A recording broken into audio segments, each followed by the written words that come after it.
What's up, everybody? Welcome in. It is week 6 of the regular season. It's SEC After Dark, your favorite day of the week, your favorite time slot for the week, because you get to get us. I'm Corey Burton, Locked on Vandy, and the regular guys. Joining me is Stephen Willis, Locked on Ole Miss, Mike Huseman, Offseason After Dark, Jeb Beecham, soon to be movie buff. I don't know what Tyler's show is going to be, but it's workshop. Bossman, one half of the biscuits in SEC. Hammer must be fulfilling his 00 missions or something like that. I don't know what's going on there. And of course, Jake Thomas, your double shot of Alabama, Bama After Dark, Tide Talk Live, and that rounds out the crew. We are SEC After Dark. We are live, so the comments, get them rocking. Rick After Dark, I'm sure you're in there. I haven't even checked the comments yet, but it's as good as whatever. So get ready, sit back, grab some lava.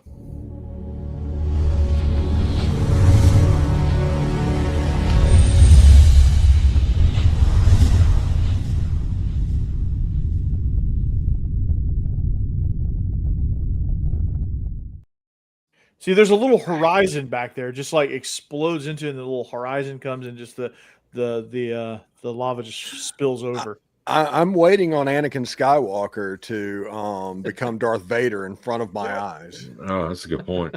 He already did that. I mean, where do you think Hammer is? I mean, that's who he is. Yeah. Is he on Mustafar? Must be somewhere maybe Tatooine. We got a couple planets to check. Yeah. Oh boy. So anyway, we're here. We're live, and again, we must be in a bizarro world because the game of the week, and it's not because the rest of the week is weak. It's because this is a top 20 matchup. Alabama versus Vandy. That's the big showdown. Before we get into any of that, though, we're going to talk about Texas, Florida, Mississippi State, A&M. We're going to make our picks. But Sam Pittman, guys, did we talk about him last week? We've probably talked about him for the last month, and we have to keep doing it. Yeah, we just all assumed that he was gone at some point, and it just finally happened. Yep. Yeah. It needed to happen. I think good on him, and he's going to be a great O-line coach somewhere, and I'm extremely fired up for whatever team he joins up as an O-line coach for. But man, what's next? Is it like the worst kept secret that Bobby Petrino's just going to take over and just be the next head coach? Is that what we're looking at here? That's where we're going. I don't think it's a certainty. But for the rest of this season, he will be. Long term, I don't think we can say for sure. I wouldn't think Arkansas, like their boosters, that kind of stuff, would want him back. But I don't know. Brett Lashley's such an obvious choice too. Yeah, but the problem is in the age of NIL, SMU is not a bad place to be. They are the richest school in Texas. That is He's true. also an alumni. He's an alumni in Arkansas, though. That will carry weight. Based on his press conference this week, I don't know. We had a little bit on it last night on Biscuits and SEC Live, but I watched that clip a couple times of him being asked about the Arkansas job in the press conference with Brett Lashley. I think it was on Monday. And not classic denial. And if you read the body language, it's like, oh, there's definitely conversations happening. So I don't know if it's going to be for a raise at SMU or if he's going to end up at Arkansas when it's all said and done. But I don't know. It'll be interesting to see. He needs to win games at SMU or they'll just let him go. Honestly. Right. I mean, if they can get him, that's great. I wonder how many rejections they have to get before they just stick with Bobby Petrino. I don't think it'd be that many, but there's so much nostalgia and love for what Bobby Petrino did there before the motorcycle accident. But the problem with Petrino, though, is that every stop he's been at that's been worth its salt, he has left an utter disaster by the end of his time. He's had some really high moments. He's won some Heisman's, had Arkansas, in the top 10 and everything. But after that, at the end of the whole road, man, do you want to go down that road again? I don't know. He's kind of a hurricane. That's true. Yeah, he might be the first coach that I can think of that has been a two-time head coach at two different Power 4 universities. Mm-hmm. Louisville and now Arkansas. Louisville twice, right? Yeah. Yeah. And now Arkansas twice. Yeah. Got to be the only coach that's ever done that. I think you're right. That sounds about right, but I'm sure there's someone out there. If Yeah. Rich Rod gets fired at West Virginia, goes back to Jacksonville State, we might. Maybe like Tug Speedman in 1905. You know? Man, see, I was Yeah, right. I was at Swanee, see, and I came back. Yep. You'll never take me alive, coppers. Fought Threw in that World ball War I. 12 yards. Longest pass of the season. Yeah, Corey's over there talking like Georgia football players driving on campus. 100 miles an hour. You'll never take me alive, coppers. God. Yeah, we're gonna run the moon. Yes, hey. My quarterback just got drafted to go over to France to fight in the trench warfare. Yeah. You know, do you know after 3 weeks ago, the whole thing is Georgia hasn't lost a home game since 2019. They haven't lost a home game since 2019. Now they haven't lost a home game since Saturday. Mhm. Oh. Yeah, Jake. Kirby, That. I've never seen Kirby get out coached that badly. I Uh, mean, they were running circles around him. That game was classic Lane. Get your popcorn ready for circa 2021. That's what Yeah. that was. It was like I've never seen Georgia's defense look that lost. oh, Like it's just like they didn't know what they were in a blitz. They didn't know what the hell to do. Till the second half. They were still. Yeah. I mean, even though Alabama wasn't scoring points, they were still like chewing up clock and like They moved the Georgia ball. just couldn't figure it out. I think Alabama. It was more of like Alabama just failed on some plays. But- Corey, let me ask you this. You know, you're the Georgia fan here. Why did Kirby not kick that field goal to tie it up? He wanted momentum. He knew he needed momentum. Like he knew tying it up wasn't going to cut it. Like he needed. But that. Alabama had scored at that point. That is not the Kirby Smart that made him the best coach in Right. college football. He That's why plays by the numbers. Yeah. Always. Mhm. That was so out of character. Not to mention them going forward inside the 10-yard line in the first half. Kick the field goal, take the points. You have the talent to win the game. Don't give the other team hope. Yeah. And whenever you do that, they will take it. And when it's Alabama and Georgia, Alabama's just Georgia's daddy at this point. They see the logo, the numbers on the side of the helmet, the whole 9 yards, and they just freak out. Yeah, And it's odd. Like yeah, and I knew as soon as he was tackled, they tried to go tempo even. Like Mhm. the actual play call itself wasn't bad because they'd hit that play several times for Somebody just missed a block on LT Overton. He come right through that line. it was the right tackle. It was a Right true tackle. freshman. Got He the- made a great play in space too. I'll give him. He did Yeah. what he had to do and got him down. If that right Yeah. tackle even just gets a piece of Overton, Yeah. Yeah. Cash Jones is probably moonwalking into the end zone. No, yeah, But- for sure.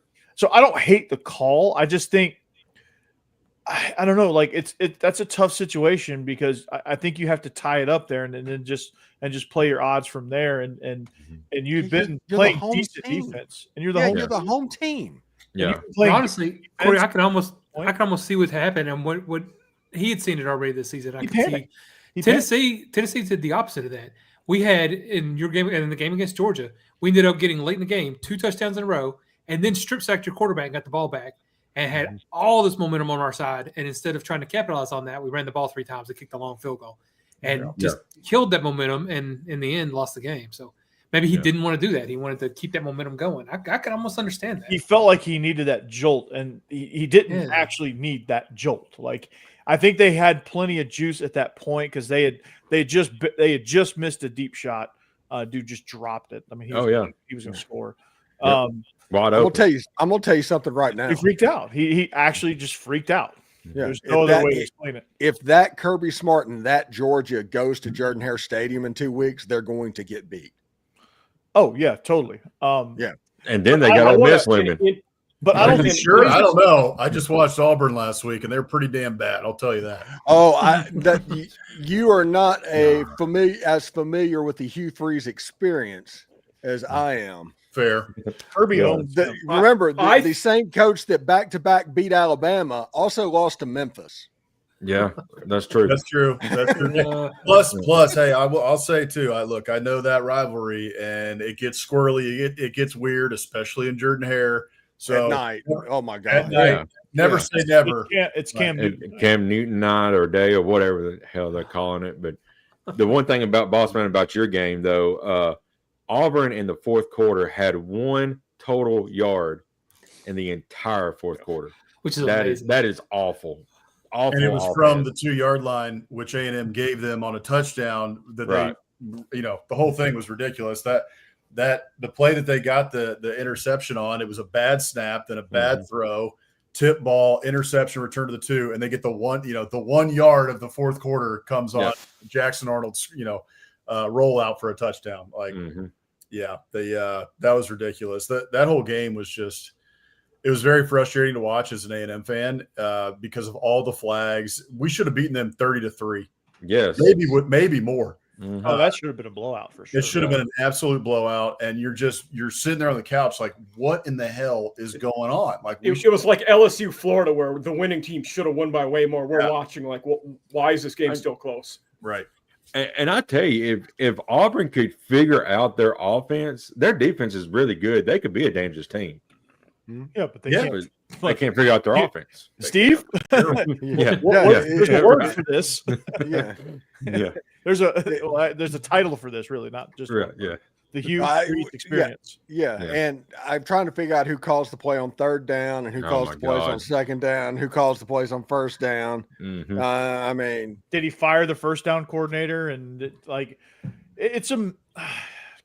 it's crazy. I mean, going over on third down is hilarious with all of those wide receivers. You should accidentally get 3 first downs. It's unreal. And it's not just one thing you can point to on that offense. I mean, there are multiple problems at every different level of the offense. Like they're having trouble running the ball, even with Jackson Arnold. Jackson Arnold is late. I think his timing is all off because of that offensive line. Like that offensive line is having trouble all over the place. They're not being coached well. Their protections are all off.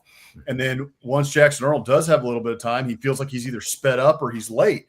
They ran so many speed outs and rollouts for Jackson Arnold to try to get him time.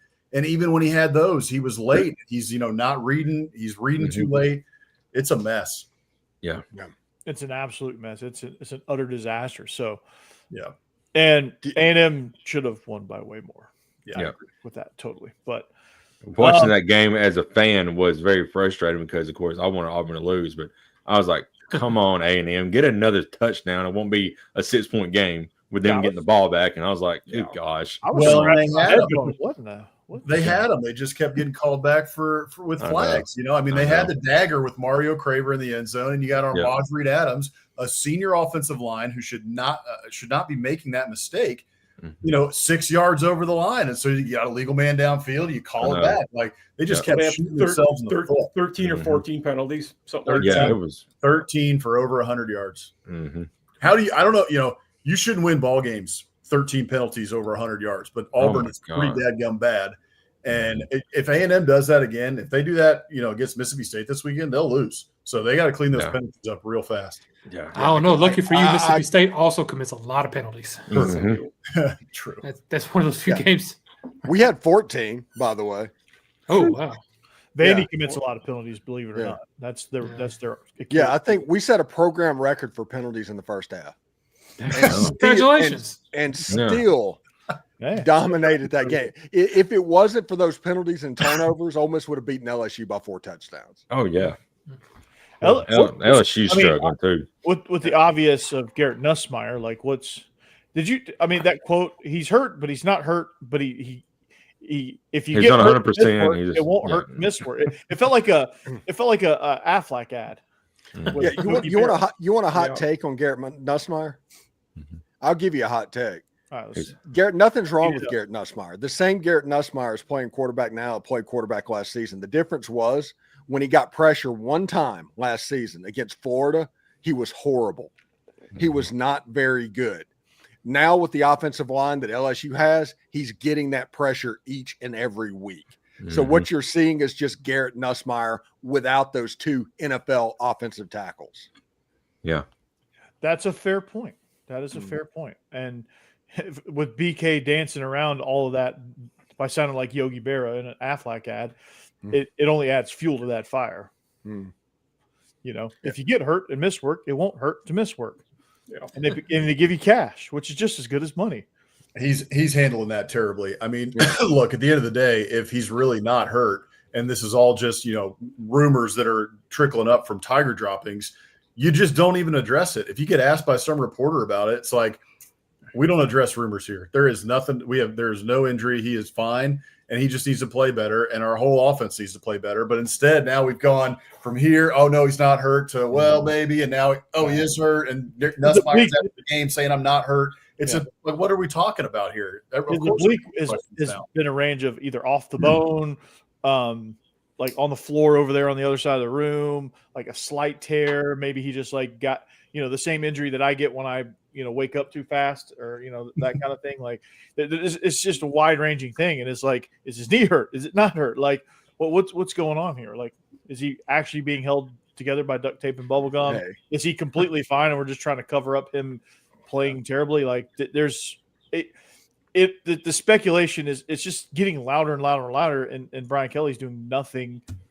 He's not helping it. He's doing nothing to quiet it down. No. With the noise that's around that program, they're the leader in the clubhouse to be this year's Florida State. Yeah. And I was going to ask, if things continue going like it is, when are they going to be put on quit watch? Pretty soon, after they lose to Vandy. I will say this: that defense is really good. Their defense is really good. I mean, they got monsters at all 3 levels. Good grief. Yep. But their offense, man, with the weapons that they have on the outside, Aaron Anderson and Barry and Brown and all those guys, get a quarterback that can throw the ball down the field. If you do that, you are going to luck into 2 touchdowns a game. I would put Michael Van Buren in the game, honestly, because he can run around and do a lot of the stuff that Trinidad Chambliss does. And he's presidential too. Like, he's very presidential. He's very, you know, just good. Statesman. Yeah. There you go. Nice. Well said, boss man. Well said. Yeah. Thank you. All right, Jake, let's get into this game here. My other team, the one that my other team, Vandy, is traveling down to Tuscaloosa, taking on the Crimson Tide. It's still at 11.5 points, I believe. I haven't checked the line. 10.5 plus I saw. Yeah, 10.5 now. So I haven't. I haven't checked it in a couple of days. But here we go. 60% of the bets and 60% of the money's on Vanderbilt in this game. And they say 60% of the time it works every time. No. So this is going to be, man, this is going to be a classic show, man. I've been doing the press tour, man. This has been a lot of fun. I've been on Amazon. I went on Locked On College Football. Like, I had Mike on. I'm working on something with Crane and Company. I might do something there. It's a freaking press tour, man. I love it. I'm not used to it, but I love it. It's a lot of fun. So this game has a lot of impact. It's a massive game. Never thought in a million years I would say Vanderbilt, Alabama, game day, massive game, top 20 matchup. But here we are. And to me, it's an epic duel of 2 really good quarterbacks, 2 best quarterbacks. Mike, I think, what was it in QBR we talked about? Yes, they're both top 15 of the country. They're the 2 best in the SEC. Yeah. And it's Pavia, then Simpson, right, in the rankings. Is that correct? Correctly? Yeah. So Pavia's 9th overall, Simpson's 15. Yeah. So you have 2 great quarterbacks. And I said, and I think a lot of you maintain this as well, but Ty Simpson is perfect for what Alabama wants to do. Like, perfect for what Ryan Grubb wants to do. He is the right-handed Michael Penix. Gets the ball out quick, throws well on timing, disrupts his rhythm. So what have you noticed? And I talked to Luke Robinson about this. Like, what do you notice about Ty Simpson? Is there are red flags. There's red flags with every quarterback. So what are Ty Simpson's red flags in your mind?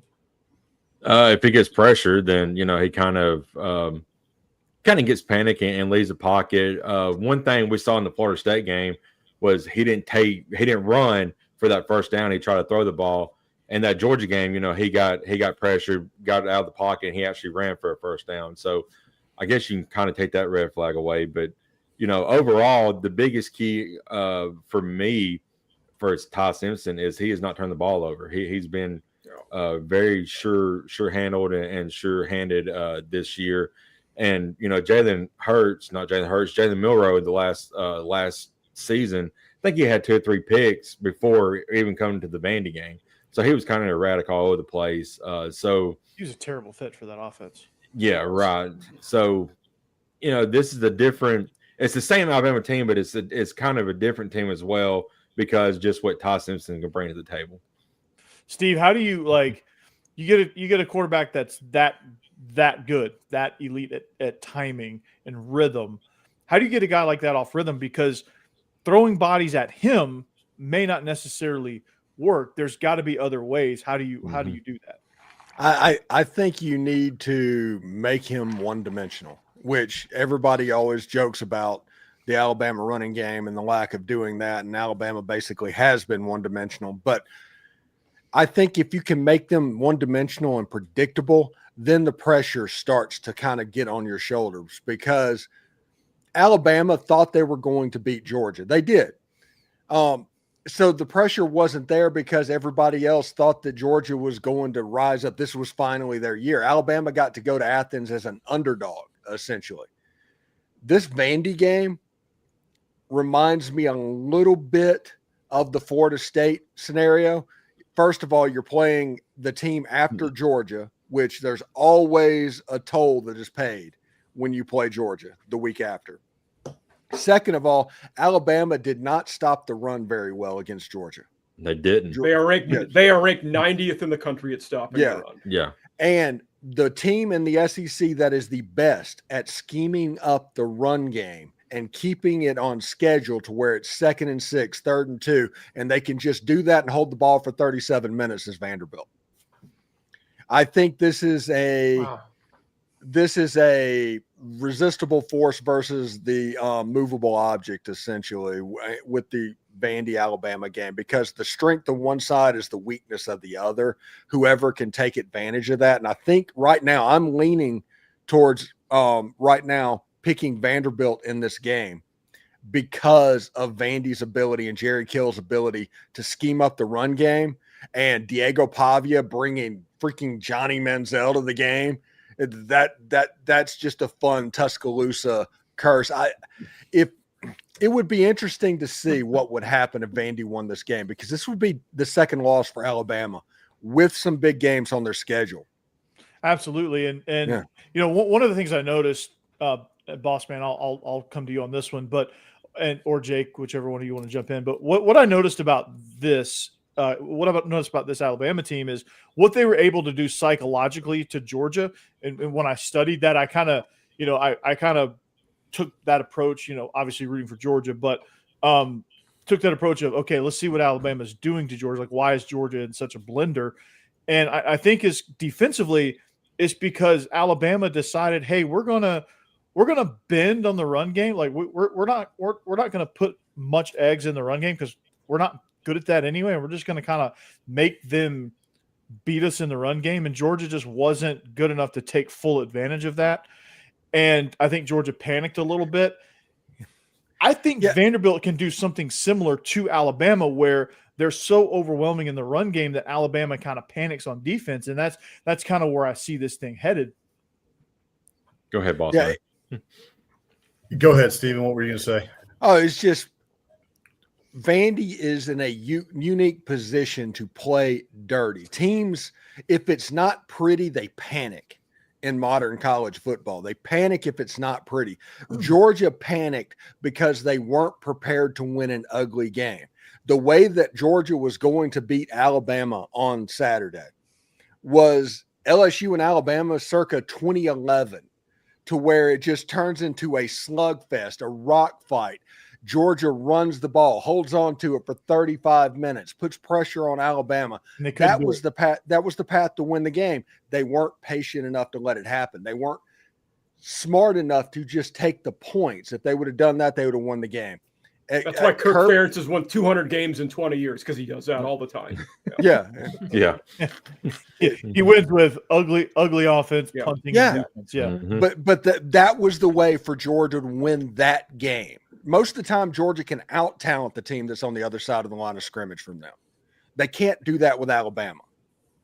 So you have to figure out a way to win in the game outside of the talent. And when the talent is even, Kirby obviously doesn't really have answers.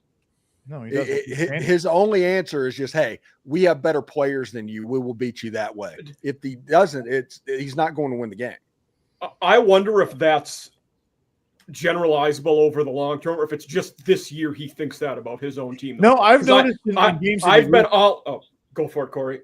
The Notre Dame game the Sugar Bowl. Like I mean, there was some other weird factors in that game that kind of distracted him, but that was a game where Kirby kind of panicked, and I think they made some questionable calls there. Like it's games like that, like the other playoff games that he's lost, the time, it's just all down the line. Like 2018 LSU, like that team was setting up the national championship team, but like they got their ass handed to them that year, and it was equal bear talent. Kirby didn't know what to do.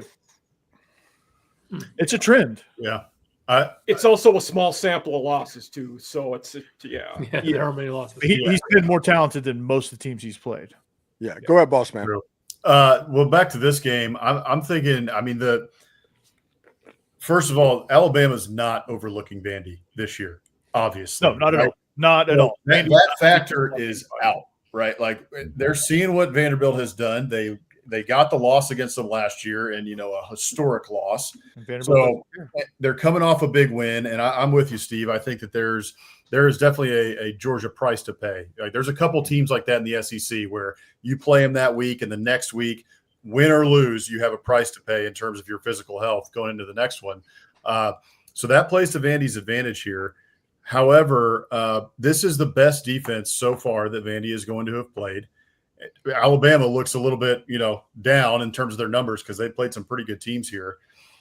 The interesting thing to me is I know that Vanderbilt right now is second in the SEC in terms of rushing offense and scoring. They're scoring 49 points a game right now, which is just absurd, like just crazy. But I don't think that they're going to be able to do that, obviously, against an Alabama team. So my question really is, Alabama's going to be able to score on this Vanderbilt defense. Vanderbilt is giving up points. They gave up a good amount of points. I think it was last week, right? To 50 Utah State points. Yeah, last week. Yeah. So Alabama's going to be able to score on Vanderbilt. So a little bit weird to question whether or not Vanderbilt is going to be able to keep up, considering they're scoring 49 points a game. But I really think that's what it comes down to: is are they going to be able to keep up? Because Bama's going to score points. I don't expect a full shootout in this one. I don't think this one's going to be like 52-48 or something at the end of this. But I do think that Vanderbilt's probably going to have to score in the high 30s if they're going to have a shot to win in this game. The funny thing, boss man, about this game, Alabama has struggled most recently about teams that were unranked. If they were playing an unranked Vanderbilt team, Vanderbilt would have a better chance of winning the game. The fact that Vandy has a number besides their name means that Alabama is probably going to be up a little bit more than they would have been. Yeah. And the fact that it's in Tuscaloosa this year, there's just a lot of things right now that are on the Tide side. But, man, it's hard to look across and say they're going to beat Vanderbilt because Diego Pavia is playing out of his mind. This Vanderbilt team looks really, really good, frankly. So Alabama has their hands full. Like this one is not just an obvious check W right there. The line here really makes me question. I went back and forth on this one as to who to pick. Yeah. Jake. Nobody cares. Red Sox, Yankees. We've never seen this rivalry before. Where did he get a picture? Where did he get a picture of Jeb at? Hey. Hey, the Braves got rid of Snit. Yes. Oh. Yes. And the rumor is they're looking at Tony Vitello. They better hurry. Thank you for your 50 years of service, Snicker, but get the out of my team. And the Tigers won. They took the series over the Guardians, which is hilarious because they have been bad over the last month. They're all hurt. They're all We We beat also up. have CUSA going Yeah. on. Sam Houston and New Mexico State are scoreless in the first quarter. Noise. Of Okay. course they Yeah, are. they were on a Yeah. Sunday. Right. Can't wait to turn that one on. Yeah. I heard that Phil Hold Longo on, has guys. gone up to 28 plays. Get my remote here and turn it on. Yeah. Tony Vitello, yeah, they better hurry because the Giants are really hot on that trail. So Oh, if they want them, they better Uh, hurry. They better out. Yankees are up 4-0 in the fourth. I see. I'll tell you who I want, Corey. There's another guy who I want that is, I think he's a bench coach for the Rangers right now, and that is Skip Shoemaker. Oh, yeah. The reason why I want him is because he's the only guy in the last like 30 years or 20 years who has taken the Marlins to a winning record when he was the manager down there. Yeah, He won 90 games with them. I would love to give that one a shot. Yeah, Yeah. me too. So anyway, All right, Jake, your opinion here. Like, to me, Jake, when I look at Alabama and when I look at this game, also is which team's going to dictate the tempo? Is Alabama going to start slow and allow Vanderbilt to kind of set roots in there and control the ball, or is Alabama going to start fast? And if Alabama puts up a couple of quick ones, like this game might turn upside down a little bit. well, the thing about it from last year to this year is the time of possession. You look at the time of possession. Vandy had the ball for 42 minutes last year, and they scored over 400, or they had over 400 yards total yards in offense. Alabama had it 18 minutes and still had nearly 400 yards. So my thing is, Alabama has shown you the first two drives of Georgia were 14 plays and 14 plays. So they can, run and keep it within, like an 8 to 10 minute drive. They have done that and controlled the ball. So that's a good question, Corey. Does Alabama control the clock to keep Vandy's offense off the field? And, I don't know what to do here because I'm with you, Bossman. I don't know if it's going to be a classical shootout, but it's going to be a high scoring game. You got to get Vandy on their heels. Right. Because that's when Diego Pavia is going to panic. Like, Right. if he's on his heels and feels like he has to make a big play and score 14 points on one throw, like that's where you're going to get him to turn the ball over some. So, Yeah. I think they've got to be a little bit more quick strike. If Alabama gets up 14 early, then you could probably start seeing Pavia make mistakes, and he don't make a lot of them. I was going to say, I think this is DeBoer likes to jump on people, and this is the game to jump on them. If you jump on Vanderbilt 14-0, 17-0, 17-3 early or something like that, get a couple quick touchdowns, get the Alabama fans in Bryant Denny going nuts, and you got the lights going and the whole thing.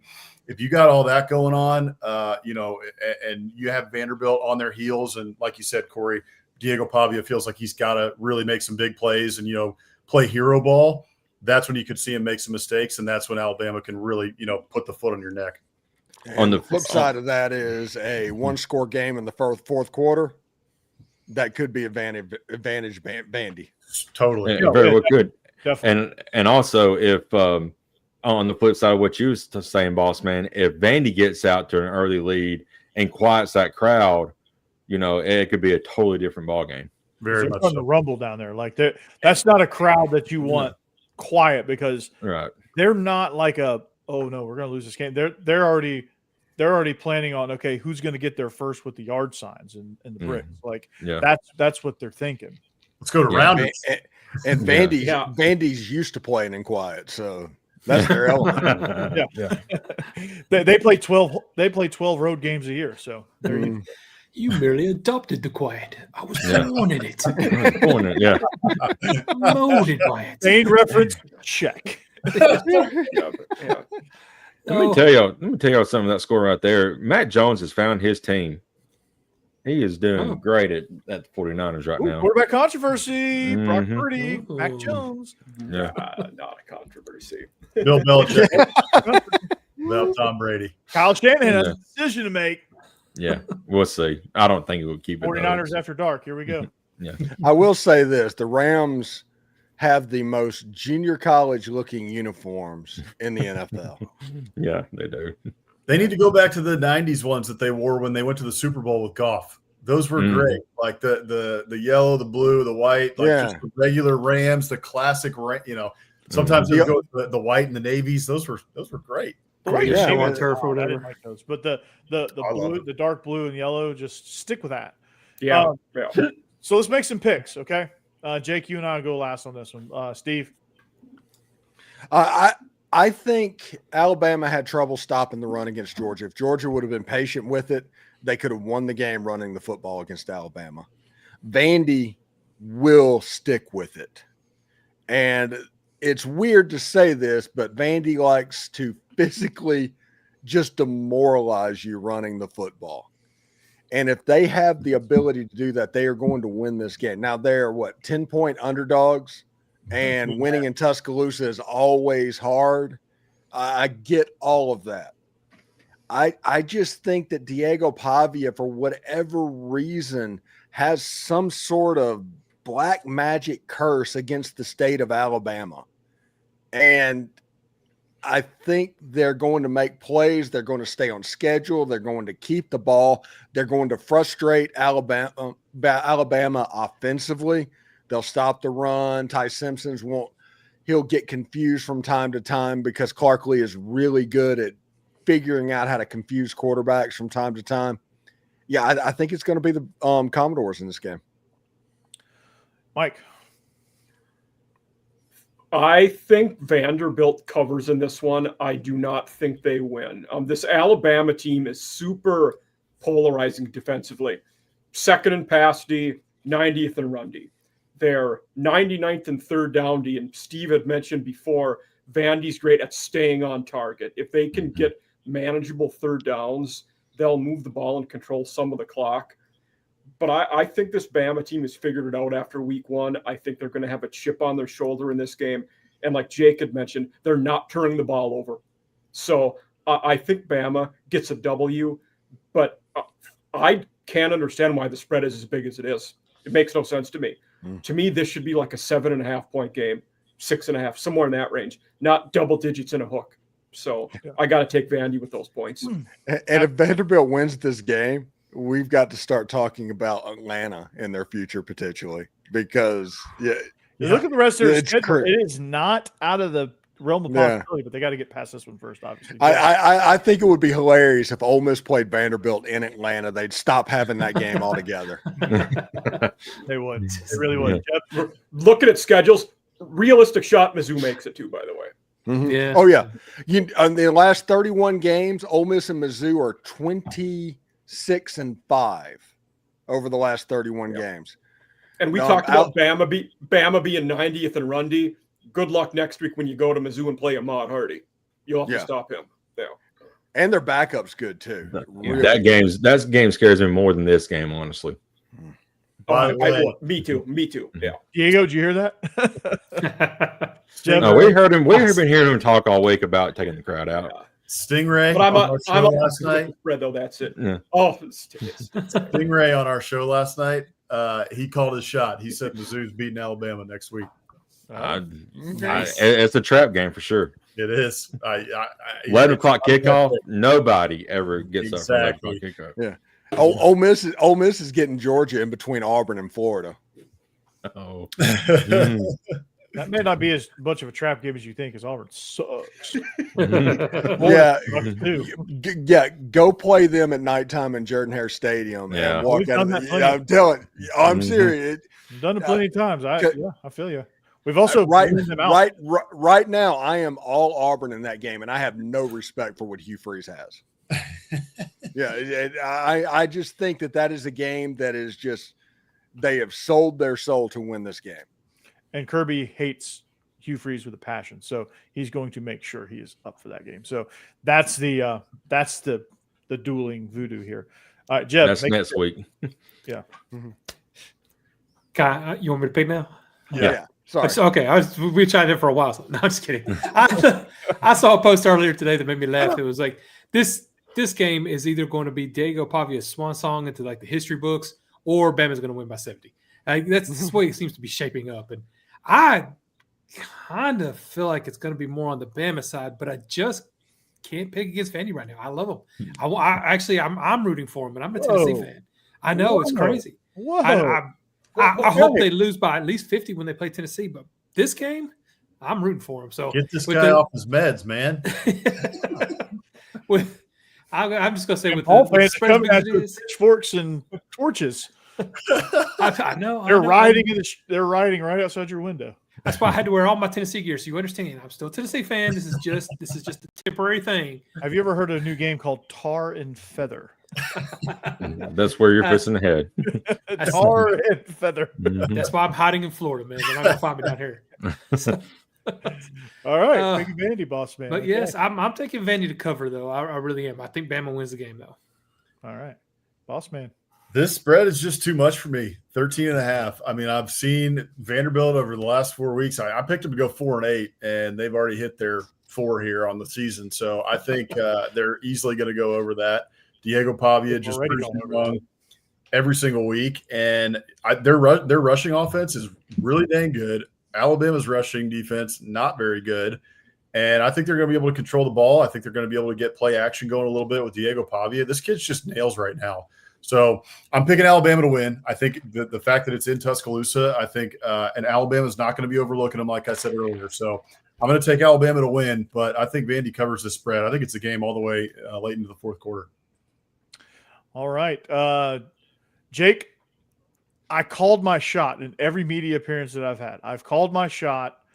I've said I've been the bold guy. I've been like people are probably looking at me a little sideways, but I took Vandy. I took Vandy 34-31. It's a more high scoring type rock fight, but I do think it's going to be a rock fight-ish. It's going to be kind of a physical slugfest game, and that favors Vandy's style. I think the Brocket launcher, Brock Taylor, is going to yeah, that's a great name. Great nickname. He kicks long field goals, man. The Brocket launcher. He's going to kick a field goal late, and I think that's going to push him ahead. So I'm taking Vanderbilt here, Jake.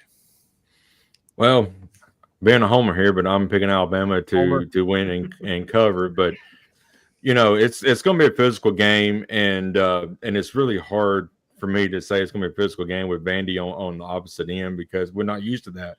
But they have a new edge about them, and it's going to be a physical, hard-fought game.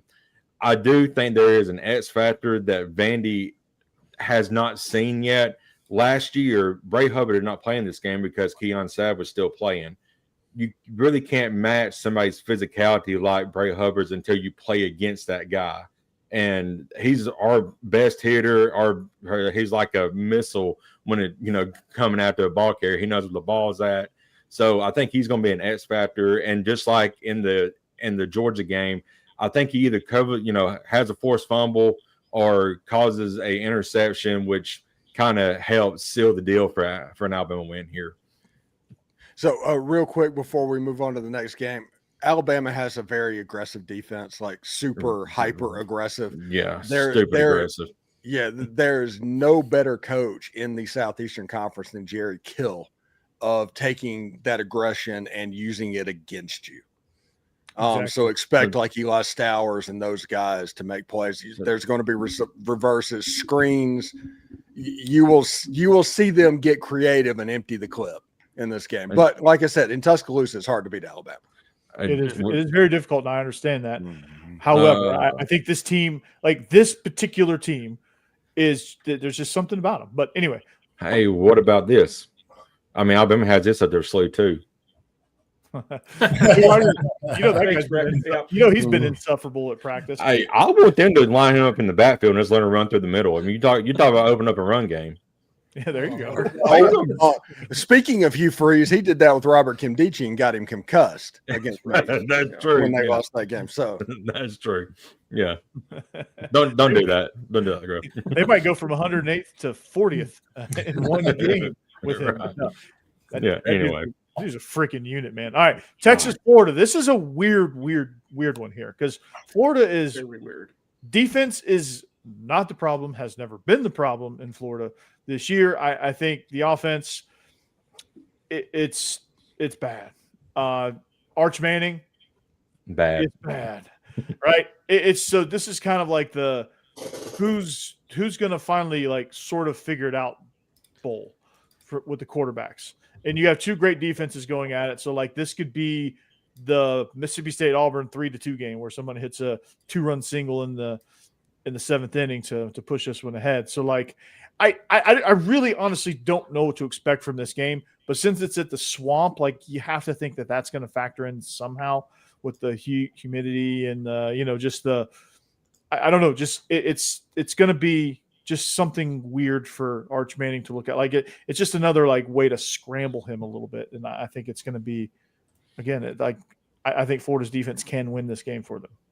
Yeah, I don't think humidity is going to be that much of a problem since he's from New Orleans. Right. Well, that's true.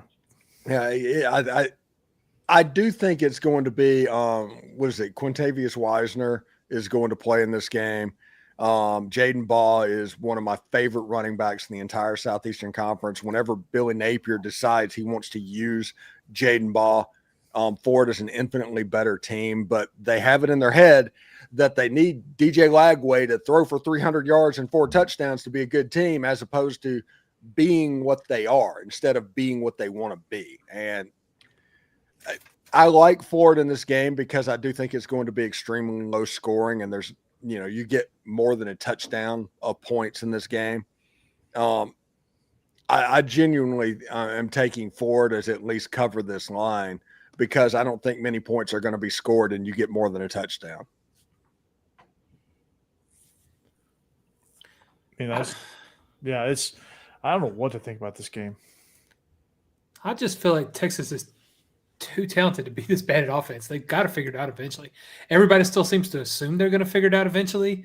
They've really only played one good defense so far this season, and it did not go well for them at all. So I don't know, but I wouldn't say just because they did well in their last game that means they figured it out. Yeah. It certainly doesn't, because the last game was Sam Houston State. Yeah, that doesn't count. But hey, Arch taunted the Sam Houston defensive back. No, he's He not got to his the point swagger where he back. figured it out. Yeah, there you go. But Picking on a 0-6 putrid Sam Houston team, that's gonna. Yeah. That's and I don't think it's going to go great against Florida, but at the same time, I can't see them not at least figuring a little bit out, doing better than they did against Ohio State, improving. And I don't see Florida just being able to do anything offensively, honestly. So that's the reason I'm going with Texas in this one, is just because I believe Texas will do enough and Florida will do nothing. But we'll see. Maybe Florida will be the one to figure it out. You never know. Lagway has the talent, but. And Texas is eventually going to play an SEC team with the starting quarterback the whole game. So we have that going too. They're going to struggle. Yeah, we'll see them at Thanksgiving. There you go. Yeah. You want me to go? Yeah. So I'm with Jeb. I mean, Florida's coming off a bye week here. I'm a little worried still about DJ Lagway's health. He was in a boot early in the week, after the Miami game. So how healthy really is he? And then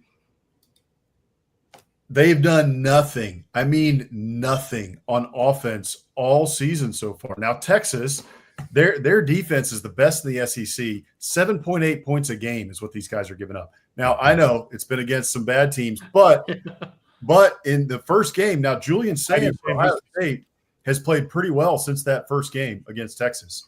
And Texas did a very good job. I mean, 14 points, I think, was the total for Ohio State. So this Texas defense is really, really salty. I think coming off a bye week, you're talking about Texas has to figure it out on offense, Jeb. I feel like at some point, DJ Lagway and Florida's got weapons too. Like maybe this Florida offense has to figure something out as well. I think it helps the fact that they're in the Swamp, but I just think Texas is too talented, and I think that Arch Manning is going to start to find his stride a little bit in this game. I just don't think Florida has anything on offense, and going up against this Texas defense, I mean, good luck. I just really don't think they've got anything in the tank to be able to do that. So I'm going to take Texas here. I think this one ends up – I think they're going to cover the spread. I think this one ends up something like – it's going to be an excruciating game to watch. I think no matter which fan of Texas or Florida you are, I think it's going to be a tough one to watch. So I think it's going to be like grinded out 21-10 Texas. They end up with a win, something like that. It's all running game. It's going to be a fast game. I'll make a pick here. I think everything I said about Florida could be true. I just think I think they're so bad on offense that all their efforts are going to be wasted. Like they're going to hold Texas to a relatively winnable margin, and it's going to feel like they got blown out because like Florida's offense can't do anything. And I think it's going to be something like 17-13 or like 17-6 or like something where it's like you're just like, God, Florida, if you could just muster 2 drives, you would win this game. But it's going to be if you're a defensive coordinator, if you're a high school defensive coordinator, you're probably turning this one on, right? Like if you're into defensive football, you're going to watch this game. If you're an offensive coordinator, you're going to run really far away from this one. And you're probably going to go watch the Alabama game, Alabama Vanderbilt game. You're going to go watch Georgia Tech. You're going to go watch anything but this game. Yeah. So you may even watch Mississippi State, Texas A&M. Like there's going to be some decent offense there. So I'm taking Texas by like a low scoring affair. Mm-hmm. I'll go next, Mike. Says. Yeah, I'll let you go last, Mike. I'll say this real quick about this game. Yeah. This Bossman, he's talking about, Florida needs to figure it out on offense. What they need to do and what needs to happen is Billy Napier give up that play sheet and give it to somebody who can actually call an offense. You don't know what's on it anyway. But I mean, he's holding on to that thing like it's Gollum, holding the ring right now. Would not let go. My precious, he just ain't letting go of it. So I don't know what they're going to do with that, and it's just hurting their offense, and it's hurting me because I actually boldly predicted Florida to have a good season and end up in the SEC championship game at the end of the year. That ain't going to happen now. So, but yeah, Corey, I'm with you. I think this game is probably going to be like a 17-7, game, and I'm picking Texas to win this game. Yeah, Jimbo Fisher's available if they need an offensive coordinator. Yeah. Yeah, like somebody, if you need somebody just to even organize your play sheets, I think Jimbo Fisher or reorganize them every drive. Every play. Yeah. He's like the nerd that got the book slapped out of his hand. He has to like pick it up, and he doesn't like stack and need all. You only got 5 minutes to get to class, Corey. You got to get it real quick. I think I got it down here. How am I doing? Got the Jimbo Fisher going on. Just it's way too organized, boss man. It's way too, papers aren't flying out everywhere. The nose. Yeah. Well, so all right. I'm almost exactly with boss man on that one. I think we're looking in that 21-10, 24-10ish range. That Texas, everything's got lost in the wash in terms of Arch and everything else they do. Their front 7 on D is really salty, and I don't see Florida having much luck in the trenches or running the ball unless Lagway can break a long one. Because like Steve said, they're not giving Ball the ball hardly at all. So I think Florida's going to have trouble sustaining drives and having multiple scoring drives. So with the spread, it was tough for me in Gainesville, but lower scoring, I think the Longhorns have enough to cover. All righty. Apparently, I just put a link in the chat. They just put a link of an AI song that was done that's called "We're on Island Time." That's about Trinidad Chambliss. Fantastic. It's pretty funny. So, all right. All right. Is everybody made a pick? Yeah. All right. Yeah. Let's move on. Mississippi State, Texas A&M. We got Boss Man. I'll let you set this one up for us. So this is a game historically that A&M blows it. So I posted this meme on Twitter, so y'all can go find it. But I had the dog with the Vietnam helicopters like freaking out, during the fireworks on 4th of July. Mm-hmm. And then I had the Sumlin graphic when A&M was number 4 in the first ever college football playoff rankings in 2016. And that was right before the Mississippi State game that year. And they went to Starkville and they got rocked. Yeah. They came back late in the fourth quarter and made it a game, but Mississippi State beat them. And this series overall, long term, it's 9-9. It's even since A&M came back into the SEC. And Mississippi State, for whatever reason, has just been a thorn in the side of the Aggies. So Nice. You look at this one and it kind of makes you wonder, like, man, Mississippi State playing pretty well. They just pushed Tennessee to overtime, pushed them to the brink. They got the win over Arizona State, number 12. Their offense is playing really well. As an Aggie fan, you're kind of like, and we just played a game that we should have won 30-3 and barely walked out with a win. So I think there's a little bit of momentum on Mississippi State's side here. But I'll just go ahead and make a pick here. I think there's just too much for the Aggies here. You have the Mississippi State offense is giving up, I think, the most amount of sacks of anybody in the SEC. They're 16th in the SEC giving up sacks. A&M just had 5 sacks against Auburn. I think you got Cassius Howell, their right tackle. Mississippi State's right tackle is not going to be playing in this game. I think that's a huge, huge deal. So that's a big thing. Mississippi State giving up 135 yards a game rushing. I think this is a game where A&M really turns on Le'Veon Moss, and they give it to Le'Veon Moss. They hand it off to Reuben Owens, and I think A&M has a really solid game with the rushing attack because Mississippi State has a pretty good pass defense. So I think A&M leans on this rushing attack. I just think A&M overall has a little bit too much, and the fact that this one is at night at Kyle Field, a lot riding on this game. I think A&M pulls out the win here. Okay. Steve. I think that A&M's going to cover and pull out the win in this game because, honestly, Mississippi State, how do they bounce back from what happened against Tennessee? Because they should have beat Tennessee. They should have won that game. And 2 defensive touchdowns and losing the game in overtime the way they did, I think it takes teams like Mississippi State and just kind of sets them back. And now you have to go on the road at night in Kyle Field with all that going on, with a team that can physically just dominate you from time to time running the football. I just don't know that Mississippi State's going to be able to do it. And this could kind of feels like the beginning of the end for them because they have Texas. They have all these programs lined up, just ranked program. I think this is kind of the beginning of the end for them. Yeah. It's again, I'm with you there, Steve. Like Mississippi State, I think exhausted their chance right there. They had Tennessee on the ropes. They had a chance to land the knockout punch, and they did not. And then they ended up losing. The penalties didn't help, but they're still a team that I'm very impressed with in their effort. You can definitely see that they're on the rise with Jeff Lebby. But you also can see that they still have a long way to go. And A&M, everything that plagued them in that Auburn game is completely fixable.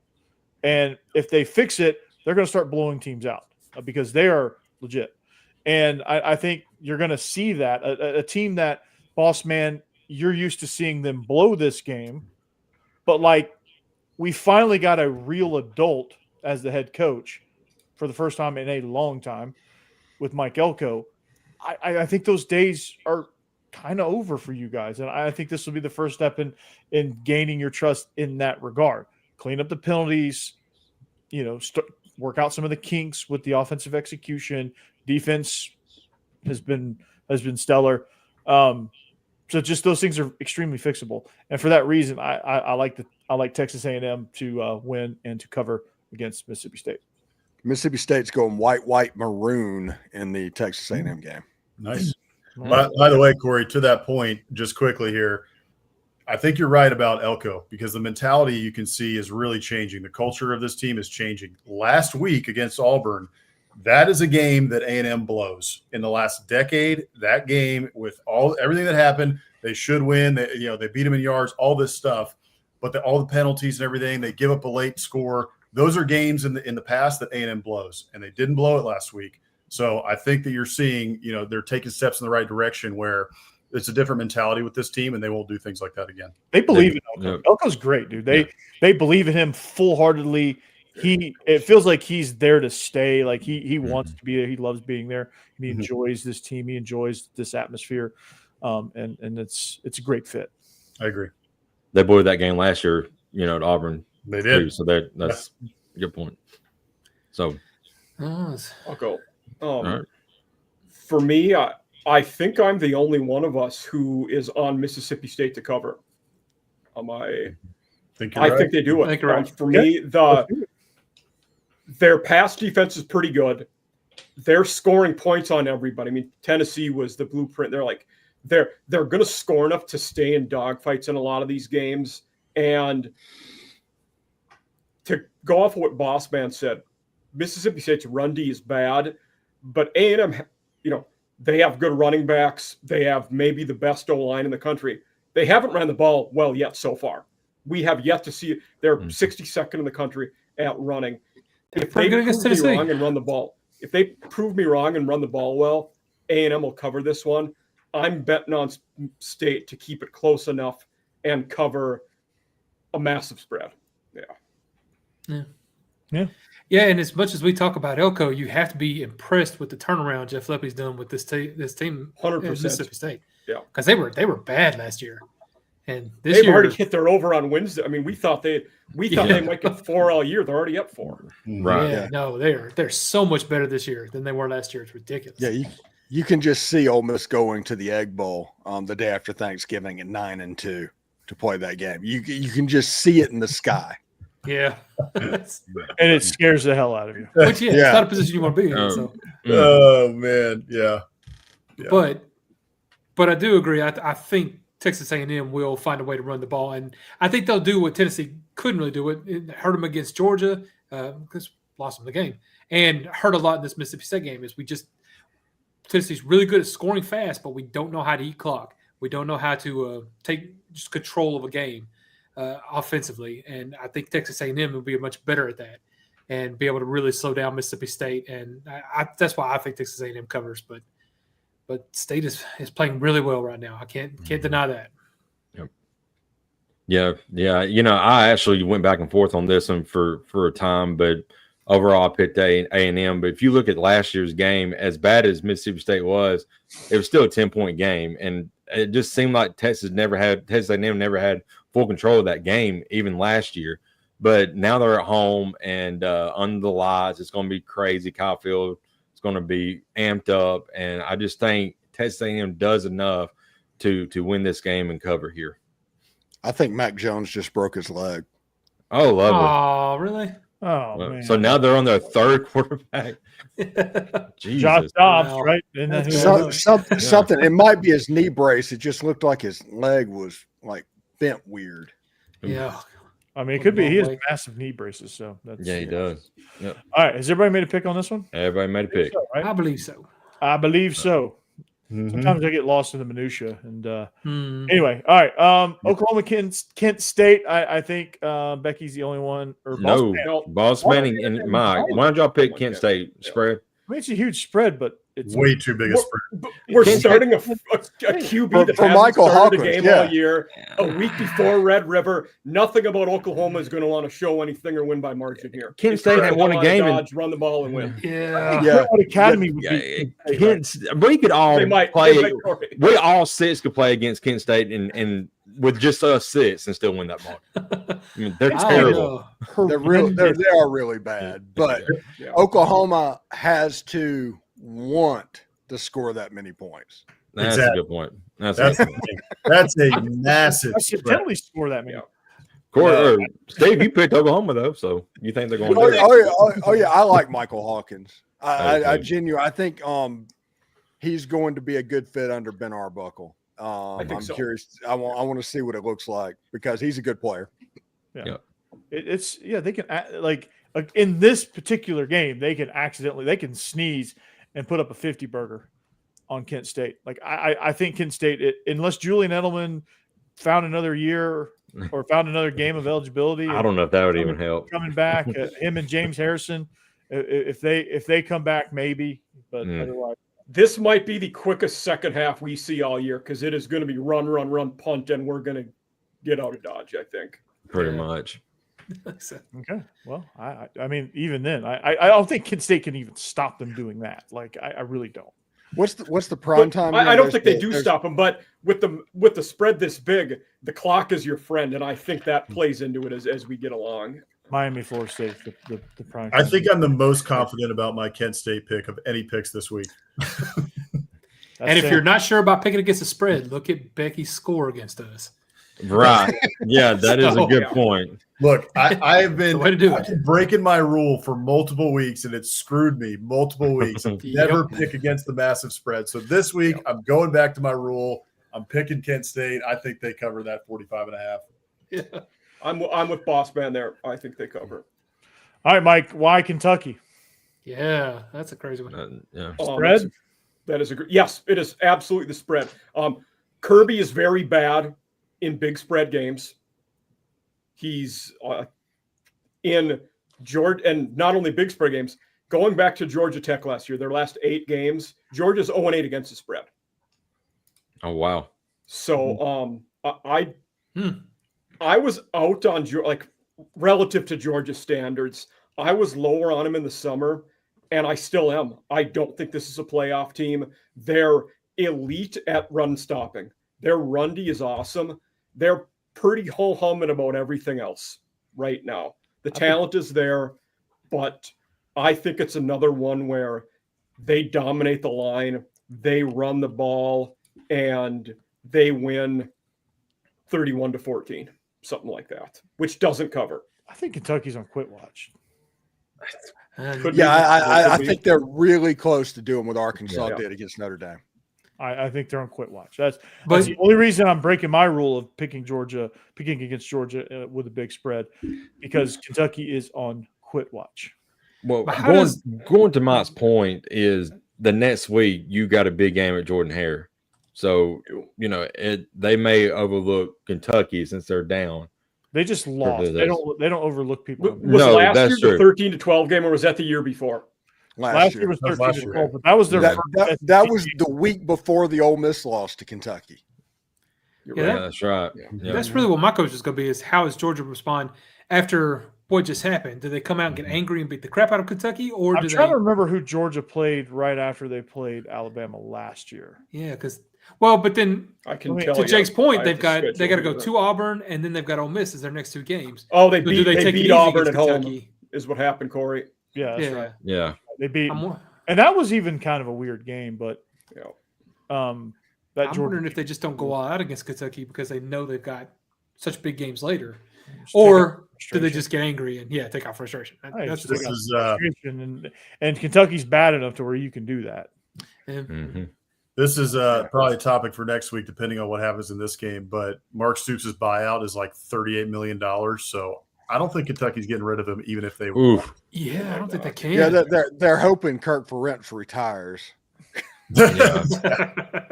And putting that video resume together for the Iowa Hawkeyes of not playing offense. But even if that happens, Iowa fans are going to pull what Texas A&M did. Man, their message boards are going to revolt. We don't want this guy, and he's not going to get the job.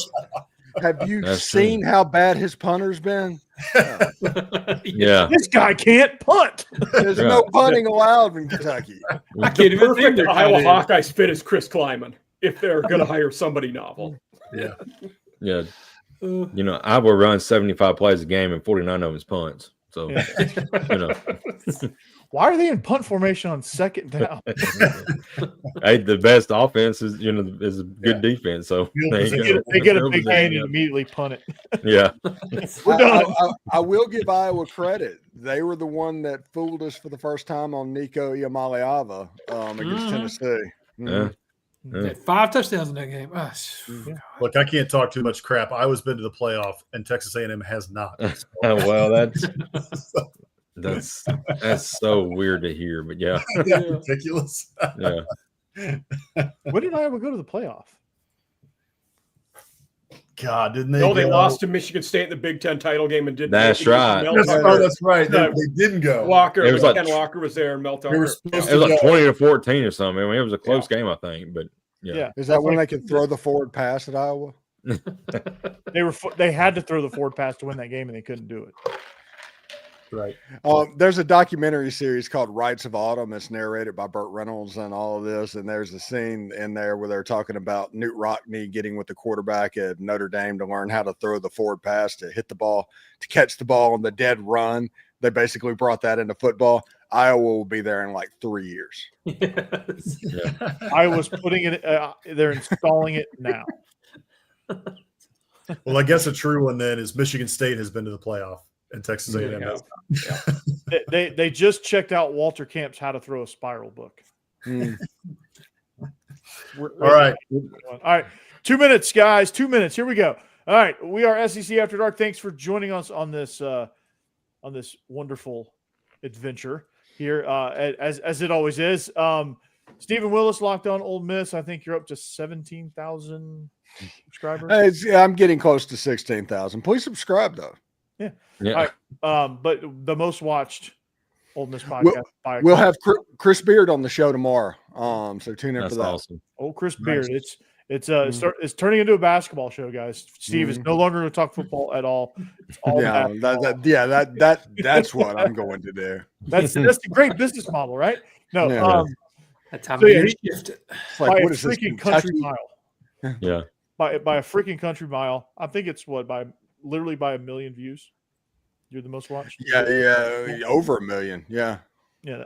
You had 400K last month, didn't you? Yeah, 400K Yeah. in the month of September. Dude, Yeah. I jumped from That's awesome. I jumped from 11 to 30 on my channel. Nice. Yeah. Which I need 80. I need 30 views, 85 not more bad. subs. I need 85 more subs. I'm in double digits now. Okay. All right. Get to 1,000. And they'll obviously get there this football season. So give Corey a subscription. Yep. you Mike don't mind Huseman, All Season After Dark. He joined me earlier this week for a little bit of a collaboration. Make sure you check him out. He's doing a phenomenal job with that show. Jeb, like the Florida roads, you're under construction. Not sure when the finish line is, but we'll get there eventually, right? Love you, buddy. Biscuits and SEC. We got half of the crew here. Boss man, when Hammer joins from the ether and he makes himself actually a reality and not just a figment of our imagination, we will you'll see the greatest show ever. And Jake Thomas, the double dose, the double shot of Alabama, Bama After Dark, Tide Talk Live, 2 phenomenal shows in the Bama sphere of podcasting. So make sure you check that out as well. Check me out on Locked On Vandy and the regular guys, which is still very sporadic right now, but we're working through some things schedule wise as Locked On Vandy grows. We'll see kind of how that works and fits in. So all of that, we join forces for SEC After Dark. Until next time, go Dogs, anchor down. Peace. Gig 'em. Enjoy Roll Tide. Toddy. your football.